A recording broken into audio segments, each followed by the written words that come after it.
Welcome, everyone. Let's jump right into what is arguably the most thrilling and potentially season-defining race of the year, the 2026 German Grand Prix. We're going to break down Sunday's dramatic main event at the legendary Sachsenring and see how this single race literally sent shockwaves through the championship standings. So, let's get into it. Now, before we even hit the starting grid, I want you to think about this number: 24. That is the razor-thin margin separating the top 5 riders in the World Championship heading into the summer break. Just 24 points. When you consider a single race win bags you 25 points, it really puts into perspective how incredibly tight this is. The championship is basically a powder keg right now, and man, did the German GP light the fuse. All right, move into Section 1, the King's Return to Sachsenring. So the Sachsenring is an absolute beast of a circuit. It demands absolute precision, brutal tire management, and nerves of steel. And when talking about this track, the number 10 carries massive historical weight. That's the number of premier-class wins Marquez now has at this very circuit. By crossing that finish line first on Sunday, he actually tied the legendary Giacomo Agostini for the most premier-class wins at a single circuit. Watching him muscle that Ducati GP26 through those high-speed left-handers was wow, it was just poetry in motion. He absolutely reclaimed his title as the king of the ring this weekend. And I think Ducati team manager Davide Tardozzi really hit the nail on the head when he said, "He is a true champion who never ceases to amaze us." And honestly, he's completely right. Marquez didn't just win, he orchestrated a flawless weekend. Starting from pole, the reigning champ got a great launch and led every single one of the 30 laps in Sunday's main event. It was a masterclass in pacing and defensive riding, proving exactly why you can never, ever count him out. Okay, Section 2. Dramatic Sunday race developments. While Marquez was putting on a clinic up front, absolute chaos was unfolding right behind him. Tracing the timeline of this grueling 30-lap battle, Marquez dictated the pace perfectly on lap 1. But then, boom, lap 10 threw a massive curveball. Marc's brother, Alex Marquez, who was sitting in a really strong position right behind the leaders, suffered a nasty crash at turn 13. That single moment completely flipped the dynamics of the podium fight. Suddenly, the door swung wide open for the Trackhouse racing duo of Raul Fernandez and AI.The. Fast forward to lap 25, and Ogura pulls off this brilliant late-braking move on his teammate Fernandez at turn 1 to snatch second place. Which brings us to Section 3, Shining Trackhouse and AI.The.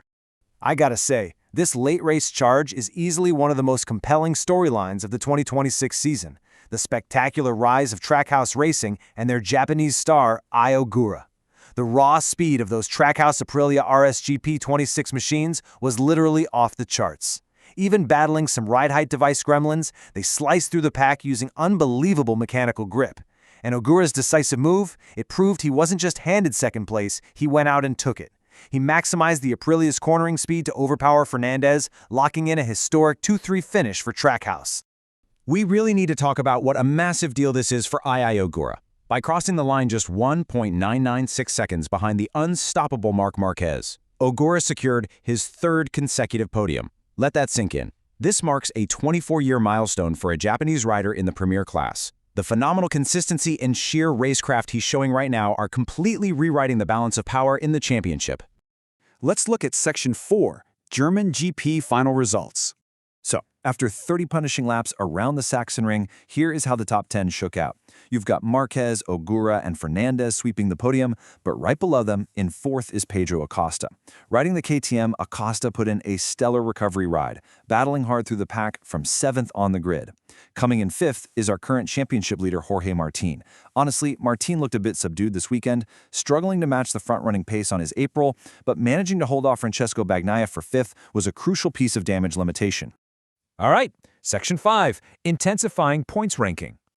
Those 40 minutes of racing had huge implications for the 2026 World Championship. Heading into the summer break, AI.The. and Marc Marquez have absolutely skyrocketed up the standings. Ogura surged into second place with 194 points, and Marquez, riding the wave of a perfect weekend, jumped up to third with 190 points. On the flip side, it was a really tough weekend for Marco Bezzecchi and Fabio Di Giannantonio, both getting stung by injuries and retirements, dropping them to 4th and 5th respectively. When you compare the numbers side by side, the brutal reality of the championship comes into sharp focus. Yes, Jorge Martin extended his lead over second place to 14 points, but race analysts are already calling this lead fool's gold. Why? Well, it goes right back to that number we talked about at the start. The entire top 5 is currently suffocating within a chaotic 24-point spread. Martin might be sitting at the top, but with a surging Japanese star and a legendary Spanish champ remembering exactly how to win breathing down his neck, he absolutely cannot afford to blank. So we are left with a massive question hanging over the summer break. When the season fires back up in August, can Jorge Martin survive the intense, suffocating pressure from Ogura and Marquez? The balance of power has definitively shifted, and the second half of this 2026 season is going to be an absolute thriller, for sure. Thank you so much for joining me for this German GP Explainer. Keep this points table etched in your mind because the second the lights go out at Silverstone, the real war begins.